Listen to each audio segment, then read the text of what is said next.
Recording. Okay, I think recording has started. Yeah, okay. Now I need to make it full screen. Nice. Okay, we are live. Welcome everyone to another of the video game anatomy stream. This is kind of the episode 2 of season 2, I guess, as we took a little break, but now we're back in full swing. And yeah, today my guest is Mr. Sidcrackers again. How are you doing today? I'm good, thank you.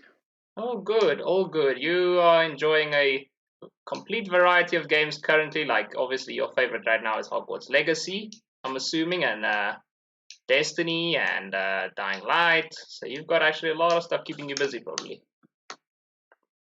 Yep. Yeah. Well, very Yeah. good. Because those games, quite a bit of what they do, as well as a lot of other games out there, is going to fall very nicely into this topic. Today's topic being emergent gameplay. Now, I don't know, have you ever heard of that before? Emergent gameplay. I haven't heard that name before. Yeah, usually you wouldn't really, you kind of hear it as a buzzword sometimes, but like to give it a proper definition, it is a little bit complex to kind of just get the hang of at first, but once you do understand it, it like you can see it absolutely anywhere with almost any game out there.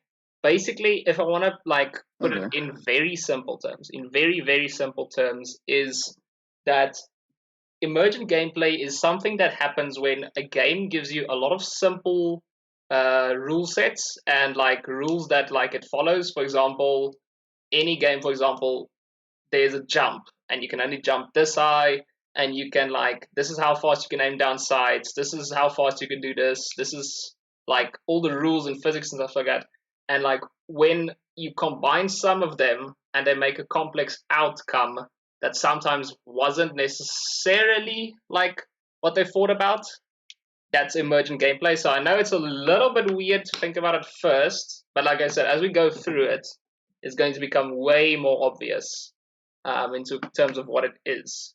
But yeah, that's kind of like more or less the gist of it. But now let's just move forward, because the concept itself, as I mentioned, is like almost as old as video games itself, because of just how kind of easy it is for it to happen. But yeah, actually it already happened before video games even. Let's talk about like something which is pretty much where it came from, really, is board games.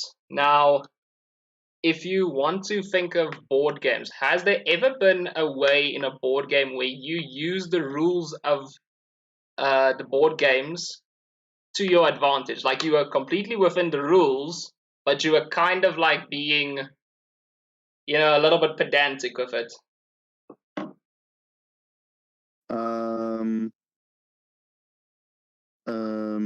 Wow, I haven't played a board game in years. In years, you say?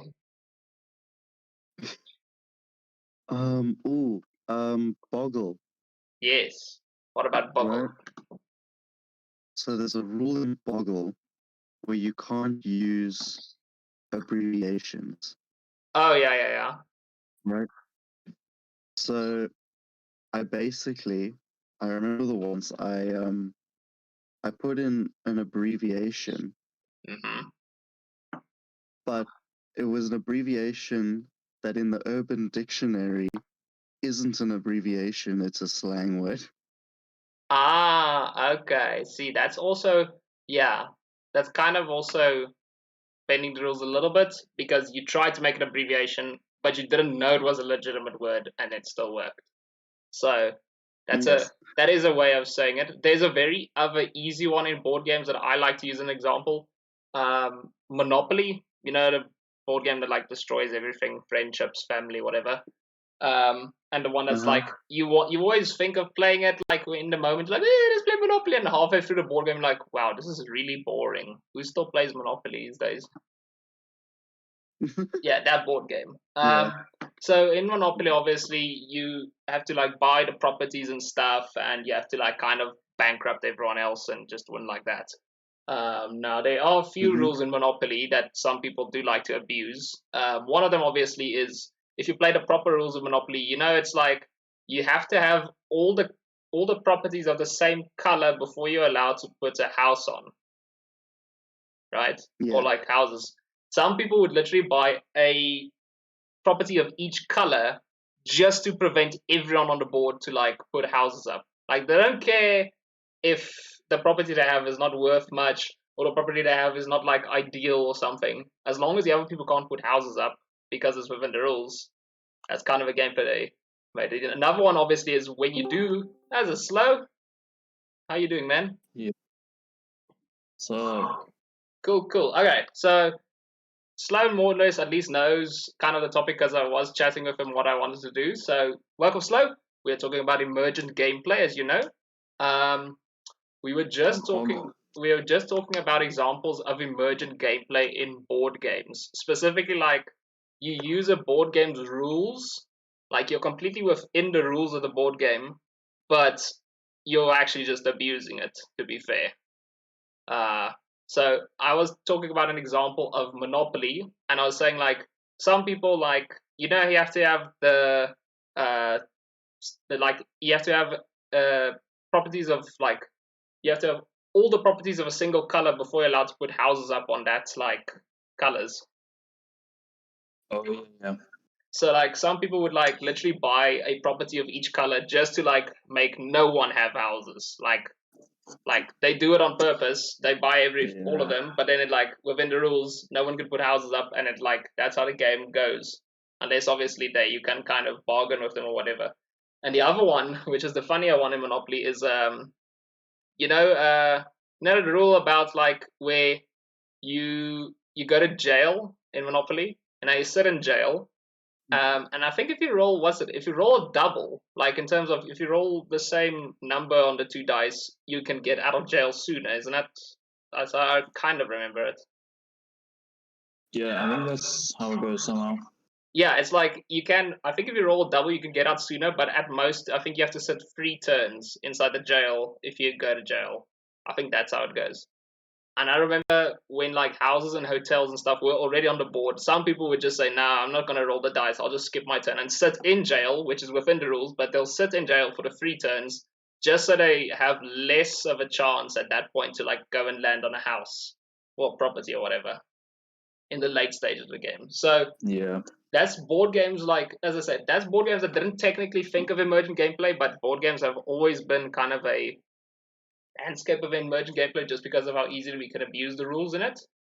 And then we actually got a board game that's literally all about emergent gameplay. And that board game, obviously, which also helped a lot when it comes to video games, is Dungeons and Dragons. Now, I'm assuming Wait, you two. really? Yeah, well, if you think about it, think about the basic concept of Dungeons and Dragons. You guys know more or less how it works, right? No. All right. I So, know how it works. do you know how it works? Yeah. Do you maybe want to explain it? Because like I semi know, but it would probably be better if someone who really knows explains it.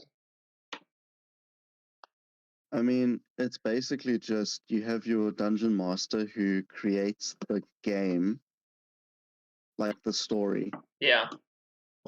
and then sort of goes on with the story and sort of has to adapt according to how the players play.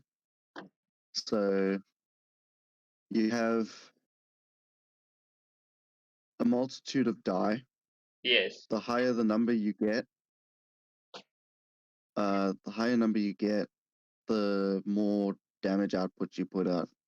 So like you get your 20-sided die and your 8-sided die and your 6-sided die, and you just roll them all. Yeah. Yeah. That's how I remember it as well. Like everyone kind of is a character in the Dungeons and Dragons thing. Like everyone has a class, and the dungeon masters that I mentioned It's sort of like yeah. it's sort of like playing ESO. Yes. Yes, it is. It is really like playing ESO. We have a lot of classes, and there's some story or narrative being told, and you're kind of all going on a hero's journey, essentially. Mostly in the dungeon, obviously, but like you're going on a hero's journey. But like as Dylan mentioned, like there's just basic rules to Dungeons and Dragons. There's a dungeon master who's like the storyteller, who's like inventing the challenges, adapting, improvising as they go along. That's like the main guy, the dungeon master storyteller. And you obviously have your people in your class and stuff. But like the basic rules, as Dylan mentioned, also is if you throw the dice, if you get a high number, it's better for what is happening. In most cases, obviously, it's damage. Like if you're just doing a general Dungeons and Dragons thing, it's mostly just damage. Like you're doing some sort of attack or some sort of cast, thing, a spell or whatever, you know. But like in the general rule, the higher you throw, the better the outcome, basically. But like that's where the Yeah. emergent gameplay comes in. By knowing that you get a better outcome by the higher throw, you can kind of decide as the players or stuff like that, or I can't like it's very like specific, but like you can decide more or less what you want to do, and that will happen if you throw high, or it won't happen if you throw low, and that's where the emergent gameplay of Dungeons and Dragons comes in, because you're inventing a story, you're inventing gameplay as you go along, and it's only dictated by what you throw on the die, literally. So that's how, Okay. yeah. So that's how Dungeons and Dragons really brought this to light and stuff like that. But obviously, it's a bit of a harder concept to put in games. Like you know, in Dungeons and Dragons, it's pretty easy because most of the stuff you're talking about imagination and stuff like that, and you're talking about acting out, and you're talking about like stuff that was crafted by the dungeon master, and he can like do the bounds or whatever and stuff like that. But you don't have these, you know, technological bounds like a game has, especially when you're talking about 1970s, 1980s games. We're talking about arcade stuff. Like there was some, I'm pretty sure there was some emergent gameplay like things out there, maybe like glitches or maybe like stuff that people exposed, you know, or some sort of like exploit they did, like that would be emergent gameplay stuff. But in the bounds of arcade gameplay, it wasn't really like that. You really had that freedom because of the technology and stuff that you could, like, for example, if you think about Pac-Man, there's only so much things you can do as Pac-Man. Mostly chew your berries, eat the ghosts, run around, escape, win the game, whatever. Like, there's really limited things when it comes to like the possibility of emergent gameplay when it comes to arcade and stuff. And it would go on for a while, but there were some that used the same idea as Dungeons and Dragons that really made the idea of emergent gameplay possible in games. And that was, again, we've mentioned these two names a lot before in these podcasts because they do come up a lot. The games Colossal Cave Adventure and Zork, once again, were at the forefront of this. And it's basically because they were text adventure games. You know, it was, so for example, Colossal Cave Adventure had the two-word system. Like, Colossal Cave Adventure was all about, like, you walking through a maze of caves and you needed to needed to collect a few treasures. That was literally the game. The rules were once you collect the 6 treasures, you won. And that basically your rules were like you can pick a direction or a few things to go in, and that's like that would be your turn in the game essentially. But like you could choose where to walk around and then how the adventure unfolds. So for example, if you like, for example, keep going left, keep going left, keep going left, eventually you're gonna possibly reach a dead end, or you're going to reach an enemy, or you're going to reach this, or you're going to reach that. But then like you can keep dictating what you want to do. Say for example you encounter an enemy. The rules are you can pick what you want to do as long as it fits within the 2-word command system. So if that's like attack goblin, you're going to attack the goblin. Go back, you're going to like retreat basically. Or use item. Maybe you use an item that's going to your advantage. But the thing is, it gave you the rules that says if you type a 2-word command, that's what's going to happen in the game. And that's where the emergent gameplay comes in. Because obviously the player would sit here and think of 2-word commands that he can type, maybe to help them in the game, or maybe just to have fun and experiment. Zork was even more advanced than this. It didn't have only 2-word commands. You can even do phrases. So, for example, like I'll give you an easy example that Zork did.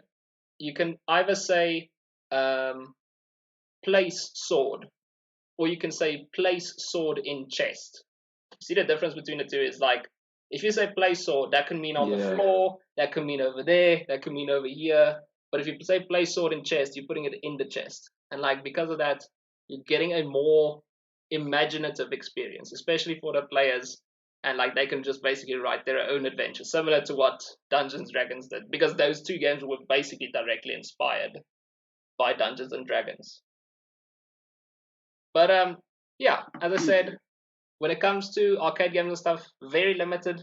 Didn't really see it a lot because of technological limitations. We did see a few as the arcade games kind of went more forward, and we had a bit more memory to work with, and we had a bit more, rule sets and stuff we can get in. Like, for example, an easy one I can think of is, remember the fighter arcade games? You just play one, you just play two, Yeah. and you all had your joysticks, and you were just kind of just mashing buttons because you wanted to basically kick the other guy around. Now, Yeah. in Street Fighter, I don't know if you guys played like the old school Street Fighters, or Oh yeah, I played 1, 2, and 3. I played. Yeah, I don't know which one I played, but I remember like, was it Street Fighter? I don't think actually. Now that I think about it, I don't think it was Street Fighter because I remember the one I played had Jaguar in it. I think Jaguar's from Tekken. I may have played Tekken. Yeah, he's from Tekken. Yeah, so I played. Did you play those slot machine arcade ones, Dylan? The Street Fighter and the fighting ones? I only ever played it once at some dodgy restaurants across from Village Mall. Dodgy restaurant, nice. Usually also the ones that like had it, but yeah. So yeah, no. The basically like the whole thing about those things was like they started to have these rule sets of like there's certain attacks you can do, heavy attacks, light attacks, block, whatever. And then they started to put in like combos in the game. Like if you do these type of moves in this order or mash the buttons in this order or time it like that, you start to do more heavier attacks, more like kind of ones damaging or whatever, or the ones that can't be blocked or whatever.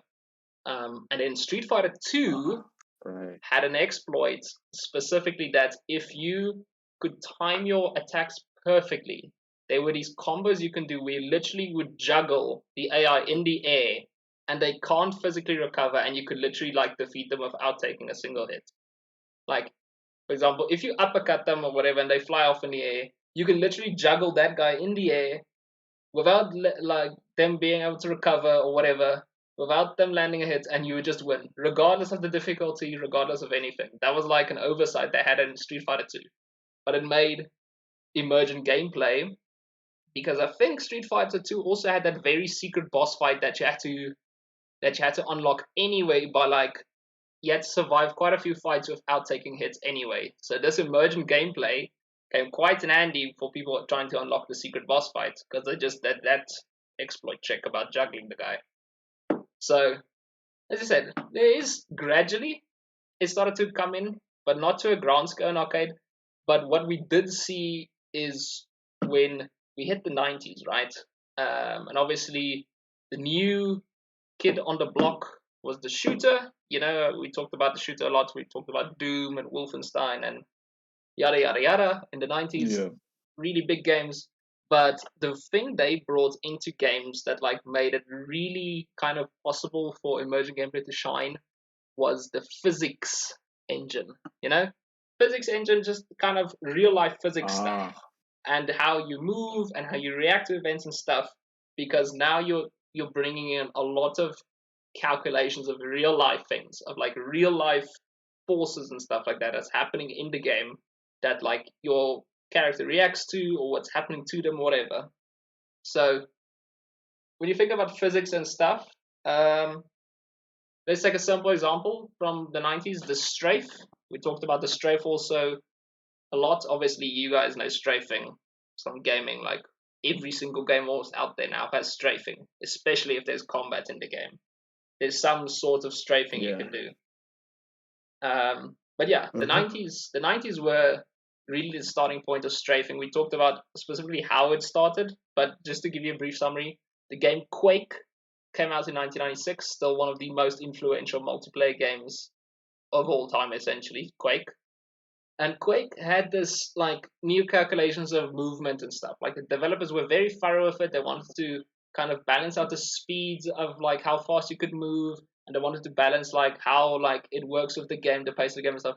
They did make one slight overcalculation in their game. And what happened was, what they wanted to do is if you think about it in real life, if you jump and move forward at the same time, it's not just this speed plus this speed. It's just not like that fast. It's not the same. Like, for example, if you do long jump, Dylan, it's not like you're not you're not just adding the speed that you were running and jumping. Like, it's not just that simple. Otherwise, you would fly over the sandpit about how fast you were going. It's kind of a more complex calculation, but they forgot that. So what happened was, when you jumped and moved in this game, right, left, forward, back, you were like very fast, and you could evade stuff like bullets, attacks, and stuff like that. And that is how the strafe was born, because of a miscalculation in their physics. Because obviously, like, the moment people discovered it, especially in a multiplayer game, one of the first multiplayer shooters out there, what do you think they did? They freaking like exploited it to the seventh heaven, like starting strafing everyone. Imagine it's 1994, right? You just finished playing Doom. You've never played Quake in life. You just finished playing Doom. You're like, oh, I'm quite decent in the shooter thing. I'm gonna give it a go. Go play against people on multiplayer. It shouldn't be too difficult because like, not everyone could be this great at like shooting and stuff. I mean, shooters only started 2 years ago. You go on Quake and stuff, and everyone's just jumping around like a maniac, and you're like, what the frick is this movement? Like, I think it was like one of the scariest things ever for like people in the 90s, like gamers in the 90s, to see this stuff, because it was like, that hasn't happened before. It's not been like, there's no reference to that somewhere.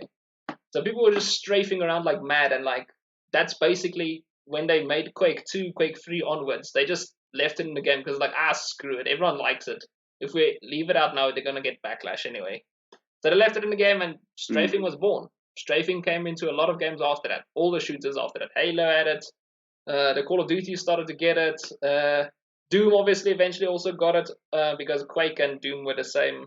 I think slightly the same people. I think it's ID Software, but I'll have to confirm that. But like, all the shooters started to get strafing because it matches the pace of the game really well, and it helps with movement, and it like adds a completely new element to your gameplay. So yeah, it was just massive. And think about strafing today, like all the types of strafing we have had. That one I just mentioned was just jumping and moving forward. Think about circle strafing, which is not just like shooters, that's like RPGs and stuff as well. Where you run around in a circle around the enemy and shoot them while you're running around in a circle? Yeah. Circle strafing was there. You get tap strafing, which I think is an Apex thing. I can't really remember, but I think that's from Apex. Yeah. You also get like bunny hopping, which you see in almost every like competitive game out there. CS:GO, Val, I think even Fortnite and them still have bunny hopping. Yeah, jump dropping. Just anything you can think of like that, like allows combining two movements in separate directions, which allowed a strafe. That was something that just was born out of this new movement and stuff like that. But yeah, like I said, this is just one example. Think about all the other examples that shooters brought in the physics world. Like, think of in real life, when you're aiming a gun, your natural instinct is not just to go bang, it's to actually pull up, look through the scope, and shoot. But because in gaming, we obviously know there's a fixed place on the screen for a crosshair that, like, even if we're not aiming, as soon as we look through the scope and we can see this crosshair appear, we know where it's going to stay. You can just shoot without like the gun coming up completely. Obviously, it's a very simple name for that. That's called like quickscoping. Quickscoping was also a thing that came through emergent gameplay, where people realized, oh, there's a rule, like the reticule of a screen has to be in a fixed place, and the gun comes up in the same, like at the same speed and the same time. So if I time it perfectly, I can quickscope anyone. And I mean, how do you compete against that? Because you can draw and shoot your weapon much faster than any other sniper out there. And I mean, it's a sniper. You know the damage of a sniper in a game. Sniper almost always has the highest damage in a game. So put all those together, and you got an emergent gameplay that's still around to this day. Almost every single COD out there has quick scoping montages. Like everyone had that freaking heavy metal or whatever, like hard beat drop music over every time they like did a quick scope, like as they started hitting everyone. Every single COD person out there from 2012 YouTube was just doing quick scope montages. And it's one of those things that again was born out of emergent gameplay. And it's just like it doesn't even have to revolve around shooting or what you're doing. Think of another one when it comes to how content and stuff is made. When you're talking about quick scoping and stuff like that. For example, there was entire content made with when people realized quick scoping was going to be a big thing. What was the first thing you think they did when they realized, okay, quick scoping is really good. Now let's figure out what sniper is the best for quick scoping, right? Because obviously I want to use a sniper that's best at doing what this is. Actually, let's have a poll. I'm assuming you guys have played a lot of Call of Duties at least, right? Yeah. I think the last one I played was like BO3 or World War II. Yeah, I think Black Ops. Okay, Modern Warfare. I played the betas, but I haven't played the full game. But I'd say Modern Warfare, the newer ones, and then Black Ops 3 was my last one that I played a lot. You, Dylan? When did you stop playing COD? Because you still played COD a while. I played Black Ops 4. Oh yeah, that's the one that only had the and multiplayer and the modern. blackout one. Yeah. And then I played Modern Warfare. Yeah, so the more recent one is as well. But now, yeah, as I said, we have all played COD and anything. Let's try a little bit of just for interest's sake, let's see what we get as answers. Best sniper for quick scoping in COD. All of them. Just think of all of them. Which one? Oh.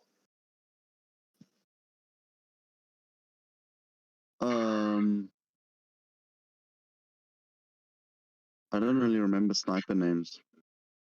Do you remember from which Black Ops it was, though, or from which Call of Duty? Black Ops 2. Was it?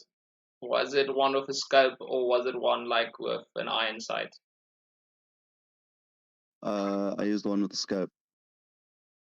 You used not the DSR-50, you used the other one. I can't remember the other one's name. But you used that one. I know which one you're talking about. Because that one was also a very big favorite when it came to quick scoping. That one, and the one I was going to mention is the one with the iron sights, the Ballista. I love the Ballista as well for... Yeah, I was going to mention that. That one was iconic. Because the reason, I don't know why, the reason was I didn't have to wait for the entire scope to come up because it was just this tiny ass iron sight. So just it felt faster. Yeah, I don't know. Pretty much. It felt faster for me at least. But yeah, as I said, if you ask a lot of COD people out there, you can have varying answers. You can have people talking about the Modern Warfare snipers. You can have people talking about Black Ops 3 snipers, which is also really fast ones. You can have people talking about World War II snipers, whatever. But the thing is, that's a completely new thing that emergent gameplay created. People starting to have these kind of ways to make quick scoping the best, how to get the best at quick scoping there was. They started experimenting with every sniper out there, and you completely create things that the developers didn't anticipate. You think developers sat there and felt yes, these three snipers we made, people will be debating them until the end of time about which one is best. No, they just found a random gun, from a gunsmith and said, oh, we just put it in the game. We need to have a sniper in the game, so just take a photo of this one. And then it just went from there. So emergent gameplay has this very big power over any genre. I'm just using shooters now because shooters were really the ones that started this whole trend from the 90s onwards when it comes to emergent gameplay. And it's the one I think, because of the physics engine that shooters have, is usually the one you can easiest spot emergent gameplay in. Usually. It's the one that kind of breeds the easiest emergent gameplay. But yeah, as I said, not only shooting, not only movement and stuff like that. There was even some shooters were even just doing basic stuff about making the game more realistic and stuff, and suddenly you just get emergent gameplay out of nowhere. Let's take another fantastic example. Well, old friends at Valve, who made Half-Life, of course. Try and guess. Right, we're talking about 1998. Try and more or less guess what physics thing that was extremely revolutionary. I will say extremely revolutionary because every single game out there has it now. what physics thing that Half-Life do for the first time? Does even Rocket League do it? Okay, come. You need to. Let's say. Okay. It has to have a human. You need a human for this physics. Human. A human. It happens. Ragdoll It's physics. ragdoll physics. There you go. Hey, I actually Ragdoll. got something right. Let's go. Ragdoll physics. First time ever in Half-Life. This game has like literally brought everything to gaming. Half-Life was the first game that brought the HUD, the heads-up display with the hotbar. First game that did that. Oh yeah. First game that like freaking had a huge next gen of graphics and performance and stuff. First game I think that like kind of allowed you to scroll through weapons much easier except for a menu because of the hotbar and stuff.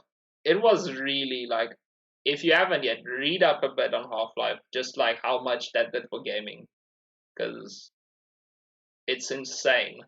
It's really insane how much that game did. But anyway, specifically about the ragdoll physics. Now, obviously, when you think of physics, ragdoll physics and stuff before, that's literally just the ability of individual joints. Like, there was a recognition of individual joints that would like react differently compared to what's happening to the body.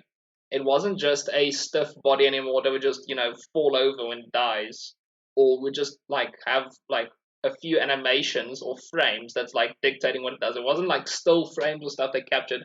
This was an actual physics simulation now with individual joints that could react to stuff in real time. This was big, really big for that time. So ragdoll physics really like took a step forward because now you have a whole physics thing to interact with, and it's a whole body and stuff again. And what is the when you think about ragdoll physics, what is the first thing that comes to mind for you right now?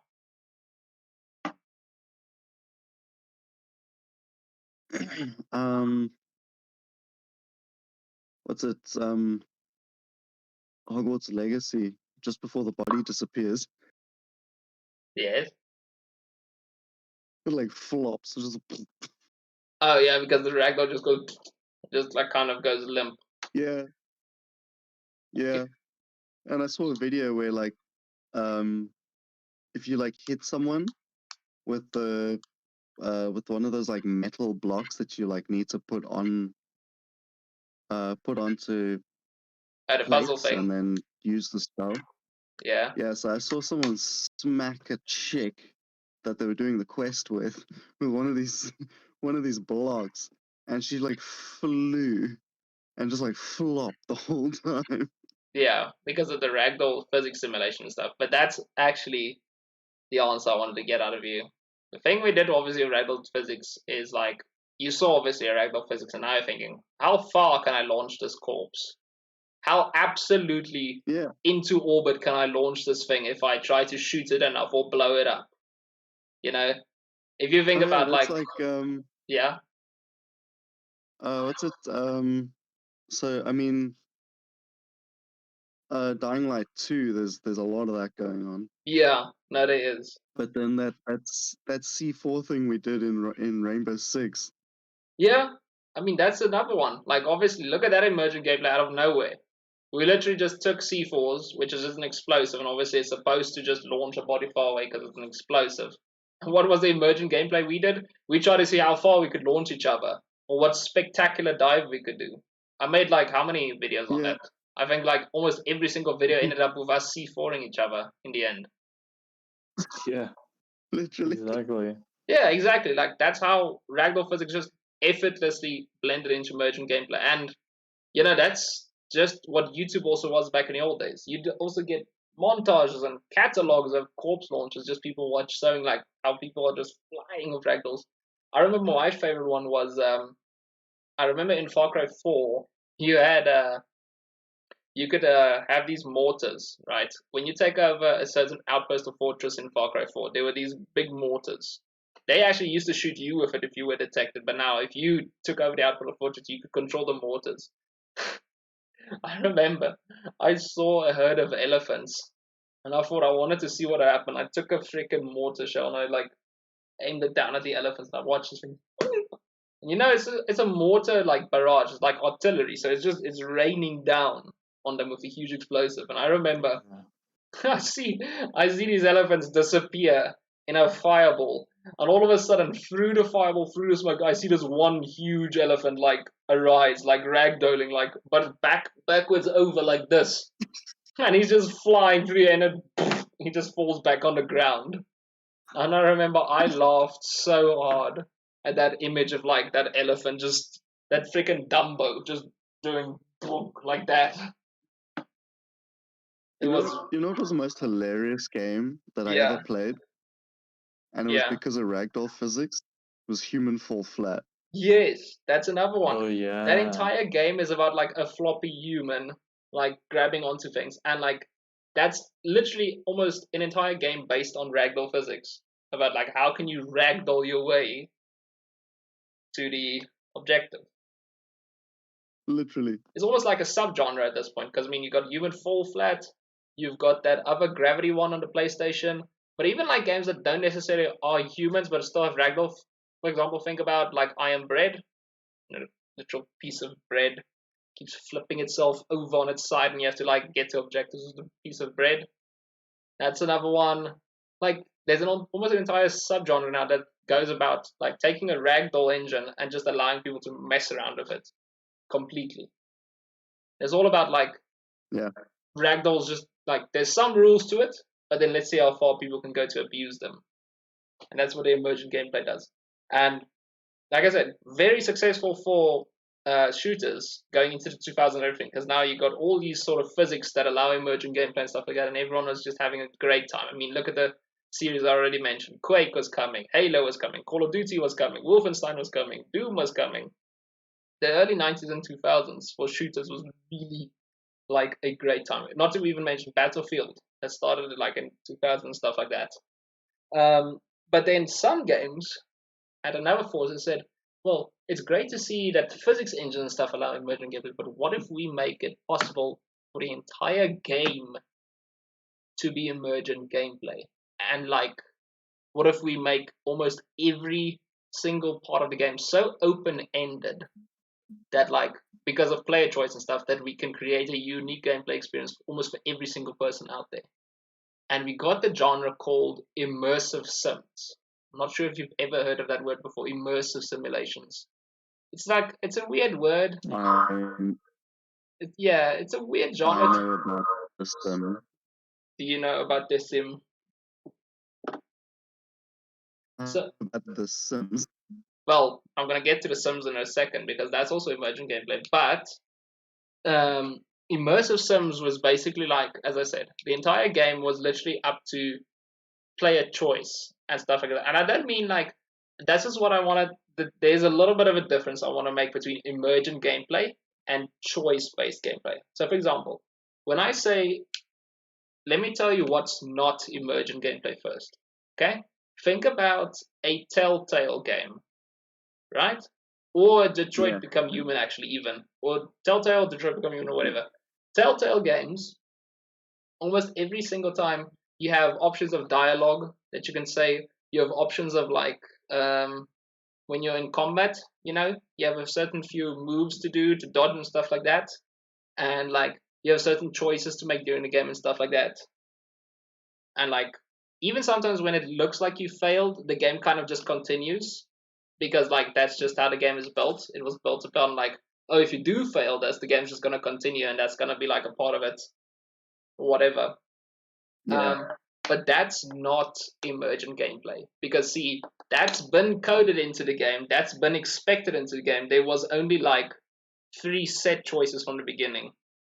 That's not emergent gameplay because that wasn't something unique I made. That's already been hard-coded into the game. I just chose the hard-coded option. So that's the highlights I want to put here. So Telltale games and stuff like that are not emergent. So let me talk about immersive sims. And I'm going to talk about a series that I am very happy to introduce also to the podcast. I'm going to talk about Deus Ex. I do not know if either of you have ever tried Deus Ex before. No. I've heard of it, but I don't exactly know what it is. Let me put it to you this way. It's cyberpunk before cyberpunk, if I can put it that way. It was a game Ah, that literally talked about like what happens if humans get augmentations and like in the future we live in, and how far do we go, like what are the corporations doing and everything, and like what's going on in the world in the future. But Deus Ex was a really, really good game for its time. We're talking about it was released, the first one was released in 2000, more or less 2000, 2001. And Deus Ex did something that like no game has ever done before, and is still revolutionary for its time. So yeah, there was fantastic stealth and action games out there in the beginning. Like we're talking about, like we talked about last time, we talked about the stealth and stuff like that. Like the Metal Gear series at this point was in full swing because Metal Gear Solid has released in 1998, and the next Metal Gear Solid was coming out and stuff like that. So Metal Gear Solid was in full swing, and you got other ones like Thief and Tenchu, and you get all these other solid games that's all about stealth or combat or action and stuff like that.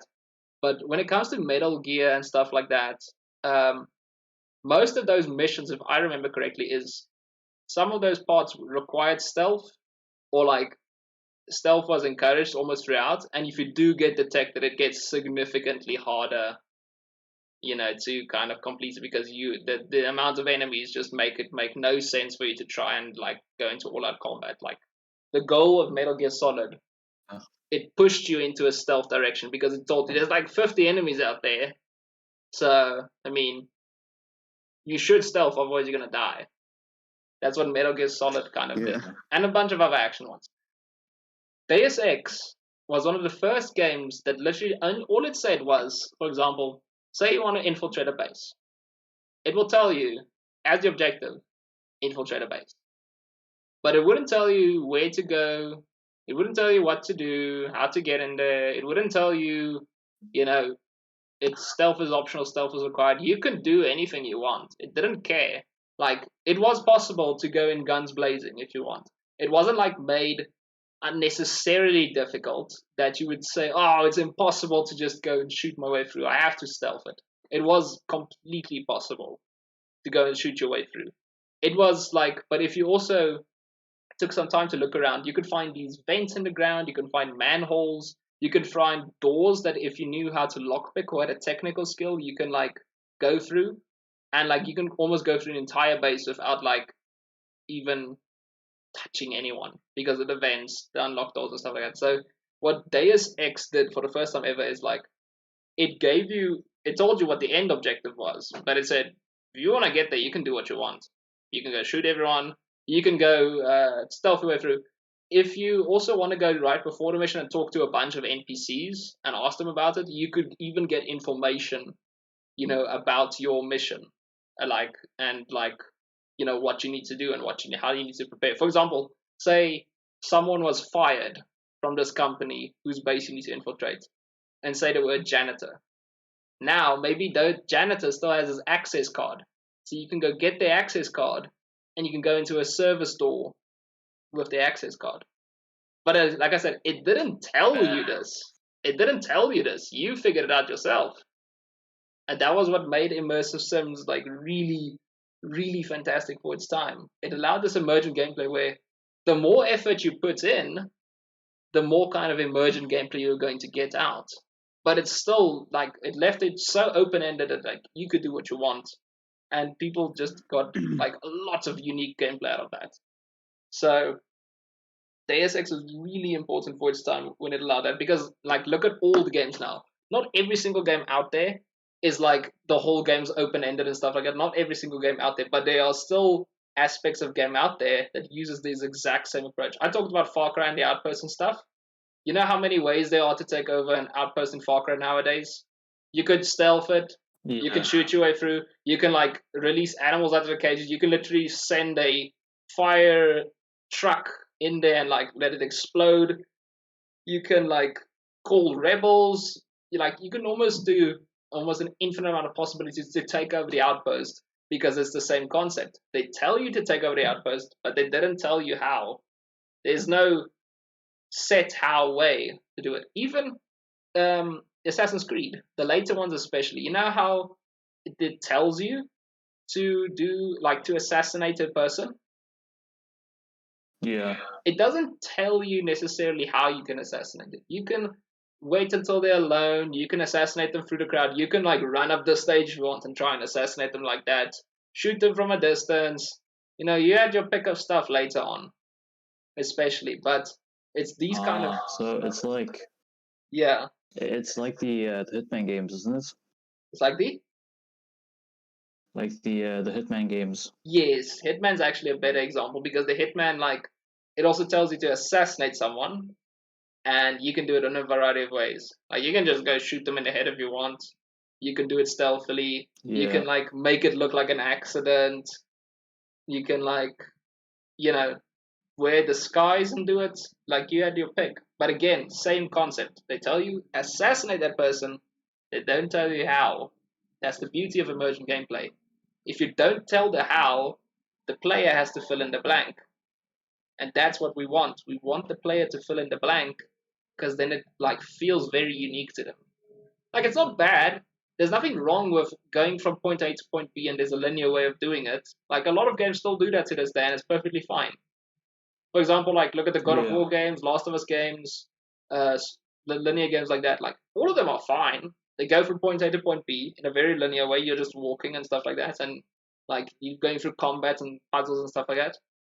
There's nothing wrong with that, but if you do want to do emergent gameplay, the golden rule of emergent gameplay is allowing that. The players need to say the how. You don't have any say in the how. That's what you want. Yeah. That's what you want to have. But yeah, as I said, now emergent gameplay and stuff like that, like immersive sim was something, and Dylan actually mentioned The Sims, which is another one, actually a technical one, where the Sims didn't really have an objective. When you think about the Sims, Sims was really literally just a simulation of life. You go through life, you control this family, you control their like lives or whatever, and sometimes through the Sims, some things happen that like you can react to, or you can just play through the game in general and see what happens. For example, like there's events with rules. For example, when you die, in The Sims, the rule is the Grim Reaper comes and gets you and takes you away or whatever. But for example, in the same rule, let me put it to you this way: in the same rule, there was also if you have cheats enabled, you can add anyone to your family. So have you ever seen that cheat where if someone quote unquote dies, the Grim Reaper comes, they have their cheats on and then they just add the Grim Reaper to the family. And all of a sudden you have a family member walking around with the hood and everything and like that was the Grim Reaper. So it's just like one of those things. Sims had this kind of rules about things happen in the game. And like that's life. But like the emergent gameplay is how do you go through the events? Like how do you live the life? Which also has its own interesting concepts. Like, for example, I think the first Sims came out in 2004, 2002, around there. So, again, same landscape as the immersive Sims. They started to really have this thing going. And when it came, for example, again to Valve, when they made their stuff, they also had the same idea. They didn't necessarily want to make a full-blown story game with emergent gameplay, but they said, what if we literally take just the physics of the shooters we made, like the Half-Life shooters? What if we take just that, just those physics, and put all of those rules in a game, but in a game where you can do anything? Like it's a sandbox game revolved all around these physics and rules that we already have made in place. And that is how Gary's mod, or Gmod, was born in 2004 as well. Because they just took their physics, put it in a sandbox, and told people, go play around with it. It's physics. You can do what you want. If you wanted to strap a rocket engine to a windmill and watch it go like this, and eventually take off like a helicopter, you could do that. I did that in Gmod. And it's funny as hell to watch because it's a spinning windmill like this. And if it comes towards you, it can absolutely annihilate you because, it's a spinning windmill. So, yeah, it's this emergent game. Yeah? Does it yeet you? It absolutely yeets you because of like the speed of the physics prop coming at you, and it's just like it's a freaking what's it like a 100 kilograms spinning thing just going and it smacks you across like the map. It's a fantastic physics simulator like that just allows you to do anything you want and play around with it and like mess around with it. And that's what like Valve realized, like if we make a sandbox and we have all these rules in it, like we can really just make a game where everyone is just creating their own thing. And that, like, even that concept, that sole concept, when it comes to sandboxes in the future, would do a lot for immersion gameplay. Think about Skyrim, for example. It's a sandbox game, obviously, but Skyrim had that one thing. Yeah. Do you remember, like, there was a rule in Skyrim where, like, obviously, like, I still don't know to this day if the control scheme was that brilliant of an idea. Because do you remember, like, it was the same button to talk to someone and to steal something? Same button. I think Yeah. it was so weird because, like, if you go to a shopkeeper and you weren't looking properly, you could accidentally like steal whatever was on their counter instead of talking to them to buy something. And then they would just like be like, "Oh, you stole something! Oh my gosh, you gotta pay a bounty now, and they're gonna take everything you own." Like, you had that kind of stuff. But now there was a rule in Skyrim. I don't know if you've known, but like obviously, if you're not detected and you steal something, no harm done because no one saw you, right? Yeah. Have you ever in Skyrim done that function where you can pick stuff up? Like if you hold the button, you can pick stuff up. Yeah, then place it on their head and then Yeah, they can't see you. They can yeah. steal it. You pick up buckets and you put it over the shopkeeper's head Yeah. because they can't see you. They don't react to you putting a bucket over their head. They can't see you, and you can steal them blind, whatever you want then, because they got the bucket Yeah. over their head and they don't take it off. I mean, they just stand there with a freaking bucket over their head. It's one of the funniest exploits I've seen in a sandbox, purely because it allowed that physics of picking up an object, placing it over an NPC and stuff like that, and like all the rules still work, and we abuse them. hmm And again, there's more. GTA has its own things. I don't need to go into GTA. Terraria has its own things. Minecraft is almost the king now of the sandbox emergent gameplay. It's like very easy example. Monster spawners, how we make XP farms and stuff like that. Monster spawners originally were never intended to like just give us 40 levels of XP. They were intended to be found, people destroy them and loot the cool chest next to it. And what did people do? They sat there and they built a room around the monster spawner, like a water trap or something around their monster spawn, and just waited for the stuff to like spawn and started killing them and like leveled up to 40 levels of XP to go enchant stuff. Another thing that like Yeah. just rules of the game that people are abusing, and because of especially sandboxes where like you have all these tools at your disposal. But again, that's how you breed emergent gameplay. You just give rules that have outcomes. People know the rules and they know the outcomes, and then they just experiment, play around and stuff. And then later on, you see it in every aspect of games recently. Another one I think that is very prevalent, especially in RPGs, is dialogue. The reason I say dialogue is so how I say like there is like how I said some stuff are choice based and stuff like that. You can choose the dialogue and stuff, and like the person reacts and all that. But where the emergent gameplay comes in, for example, is if in RPGs, some RPGs started doing it where like the quests, they weren't linear anymore. Like they gave you like let's say 3 main quests, and you can do the 3 main quests, but you don't necessarily have to do them main quest 1, main quest 2, main quest 3.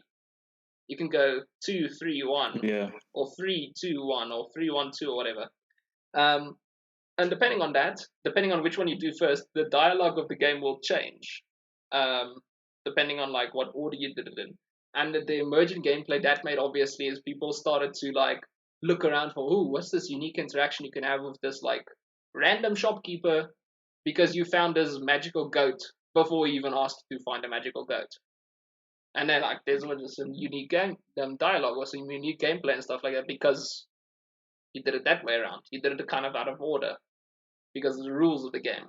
But yeah, like in Hogwarts Legacy, yeah, I fixed some bells. Like I found some bells that I could just fix, so I fixed them. And then later on, I started a quest, and they were like, "Can you fix the bells?" And then like after she like did a whole like spiel on "Can you fix the bells?" I went out, and then I could just talk to her again because I'd already fixed the bells. yeah. The quest, the thing realized, oh, it's completed. Okay, you can just go back to her and talk to her about it. Yeah. Yeah. It's one of those like RPGs also have that as a lot because of like you can complete quests before you're assigned to them. Also, obviously, a very unique thing about what can happen in a game and stuff like that. But yeah, if you think about modern gaming now as well, if you think about like the emergent gameplay we have in modern gaming, which ones would you say are standing out the most currently to you? Probably The Witcher. The Witcher is really big, like in terms of the, as I said, the dialogue, the missable details, the very, very tightly well written narrative and everything like that. The Witcher is a very good example, especially in RPG world. I'd say I would Hogwarts say Legacy. an honorable mention. Gotham Yeah. Knights. What did Gotham Knights do?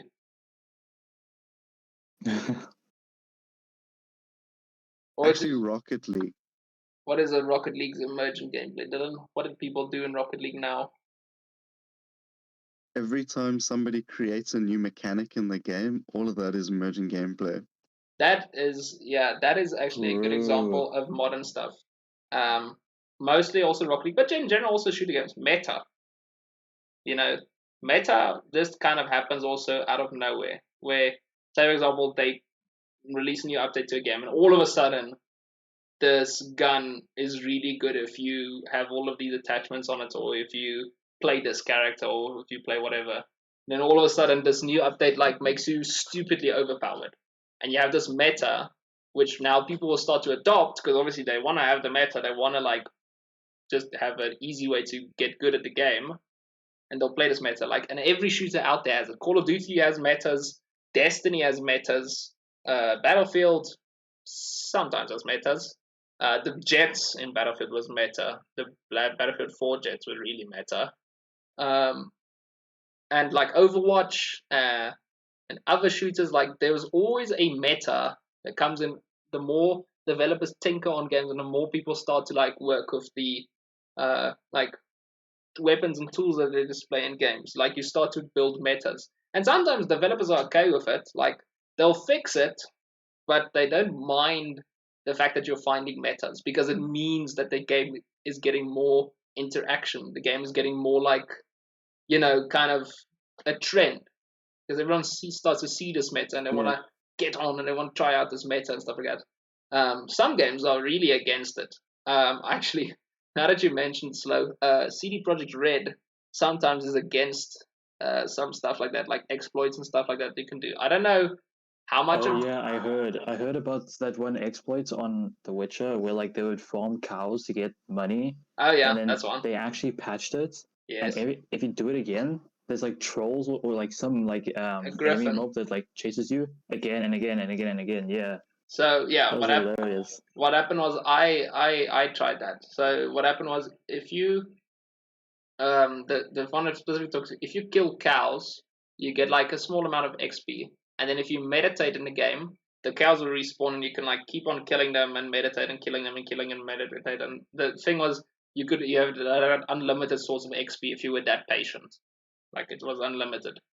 And then they patched it so that if you do that, like if you kill cows, meditate and kill cows again, a griffin would spawn that was like unkillable, and it would one shot you straight up. That happened to me. Like I was still killing cows, and this griffin just swoops on and takes me out completely.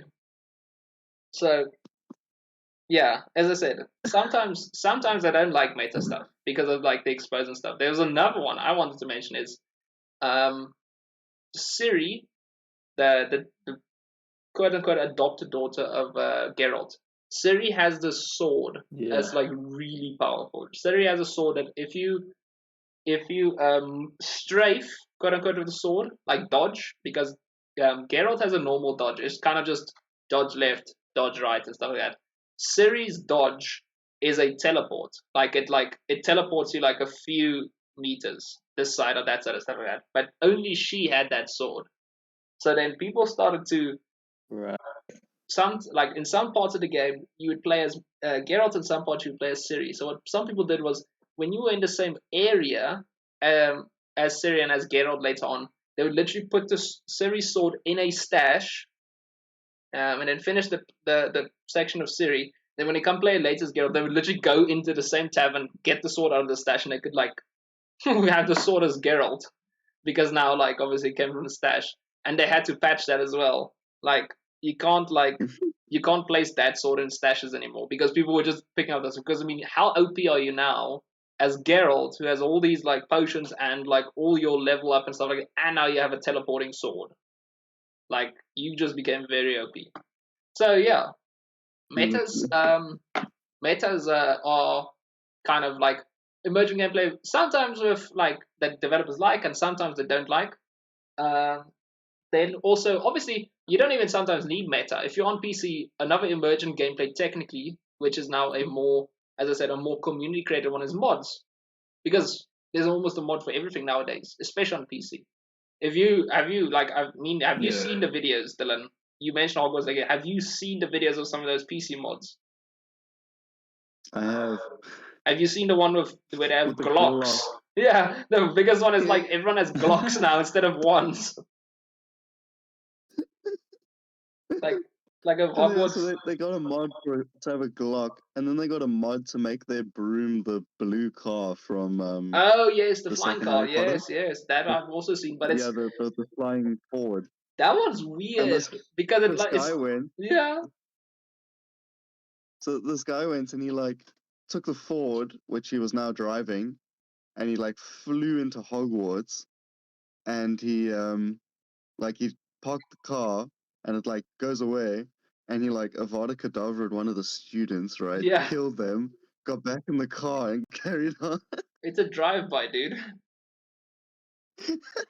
No, but like that's basically it. Where like people just take mods and like the unique gameplay they wanted, they just modded into the game because they could get access to the source code and stuff. Although it does also allow for very funny interactions. I don't know if you know the car you mentioned. Have you seen how they look Yeah, when they get on into the car or onto the quote unquote broom? Like their legs stick out under the car. yeah, It's so weird. yeah. So yeah, as I said, like It's if you like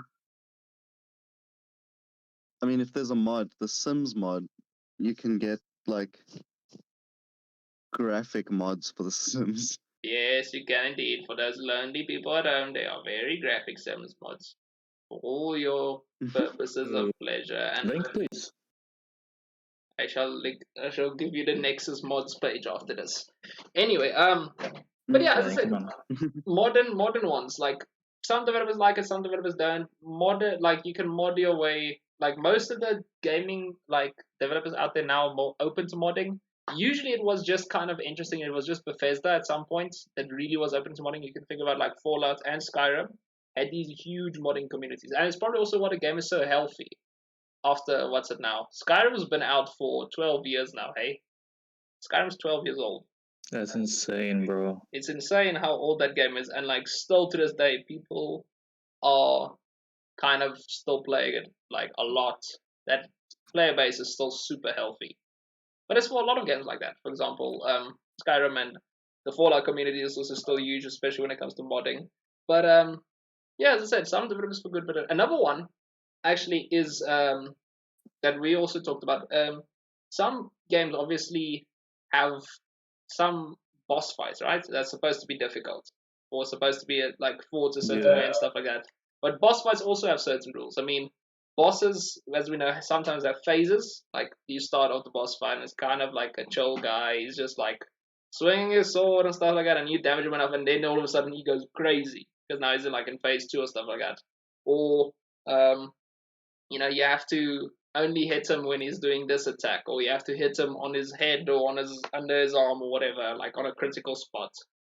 All these kind of rules when it comes to boss fights. And then obviously, if you know the rules of the boss fight and you know how to abuse the rules of the boss fight, you can make it much easier for yourself. You do obviously know what I'm talking about there when it comes to like cheesing a boss fight essentially. We cheesed the boss fight in Destiny, didn't we, Dylan? That last wish one. Well, we cheese the raid technically Uh-huh. because like we could just Cheese enter because the entire raid. the entire raid because you entered the combo on a wall and it just took you to the last boss, which wasn't even a difficult Yep. boss if I remember correctly. So yeah, that was actually It's like difficult if you do it properly. Like if you had to do the boss properly, it'd be difficult. yeah, if you do it, still wanted to try it out properly, but I think like no one would have the patience. But I think it would be fun Mm-hmm. to try out. But as I said, cheesing a boss fight. My favorite one is still the frickin' my favorite boss fight that I've heard of cheesing is still the Elden Ring one. Have you like that Radon guy? I don't know if you've ever seen or heard of the Radon boss fight in Elden Ring. Yeah, I've heard about it. Yeah, have you done it or not? No. So yeah, to a lot of people, this is probably one of the best boss fights that From Software has probably made, because just of how Radon attacks and how like well he fights and how like it's so nicely set up and stuff. But it's so funny. Like what happens is in the boss fight, Radon like starts off with slow attacks and stuff, and he's on a mount and he's like charging at you, and like you can kind of figure it out. And then after a while, I think in his second phase or something, he disappears, and you think the boss fight's over, and then when you look in the sky, it's this absolute comet hurtling down Yeah. at you like a meteor, and he just crashes in the ground, and then he becomes like Star Scourge Radon because now he has like the power of a freaking star, and he's now fighting you. But as I said, rules of a boss fight, if you know them, it means you can cheese it. Because, like I said, phase 2 starts when he goes up in the air and he comes hurtling at you with a comet. What do you think is the first thing people did? Probably just stood there and was like, hey, yo, I'm about to get some good loot or whatever. No, so this was fought on a cliffside, and then like the ocean was like behind the cliff. So all they did was when phase 2 starts, which is the difficult phase, when phase 2 starts, they would run to the edge of the cliffside. Radon would come hurtling at them, and at the last possible movement, they'd move away, and Radon would just go into the ocean and die. Nah, there's no way. Yeah, it's still. I think it's still a thing. I don't know if it's been patched or not, but that you could completely skip the Starscourge Radon phase if you like was like a bull and a matador, just go lay him and he just goes into the ocean. The freaking whole thing just ends. It's one of the funniest things ever. Ole! But as I said, like From Software doesn't mind. They had an interview also with their boss the other day. They said, no, let them keep cheesing boss fights because it means we can learn from it for the next game. Emerging gameplay like this is good because it means we know what the players are trying to do. Like we know how they are trying to abuse the rules and stuff like that, and we can learn it for the next game. They don't want to just go out there and like contain players in the cage. They could have made like they could have, like I said, they could have patched it and made just a big barrier that means it's impossible for him to like go into the ocean. Like he just hit the barrier and come down. They could have done that if they wanted to, but they didn't. They chose to be more clever. They said next time we're just gonna take from experience and learn again. And I think that's a good approach for it. I think it's cooler for me that developers would rather do that and play this game of like chess, so to speak, with the players, as to just kind of just put them in a box and say, now I've got you. You know? Yeah. Kind of just play along. But I yeah, got you. so that's kind of emergent gameplay. As you can see, it's spread into all the genres, all the kind of ones out there. But yeah, I'm very keen actually to see where emergent gameplay is going to take us because emergent gameplay is probably always going to be here. As long as we have games, there is a way to get emergent gameplay. As long as it has the open-endedness and the rules to allow it. Like, there's endless possibilities with that. But yeah, I'd like to hear when you think about the future maybe of emergent gameplay. I know it's really difficult kind of to look into the future of this because now you're relying on like what games will do in the future, but if you want to look at the future of emergent gameplay, what do you think more or less is going to be the thing?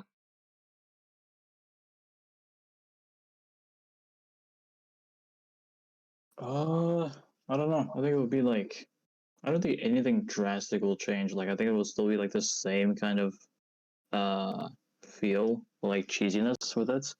I don't think it will like drastically like do like a complete overhaul. Hmm. Yeah. How about you, Dylan? Do you think there's anything like that's going to be drastically different, or something new that's going to see in the future? Um, I mean, not at the moment. I think they need to bring out a game that's a completely different to whatever we've Yeah. seen in order for there to be completely different emerging gameplays. Yeah. You know what I do think is going to possibly be more of, but that depends on like if you when you get more of these type of games. You know, the one thing that I do have to give credit for games like Apex, Fortnite, and those ones that they do really well, especially actually Fortnite.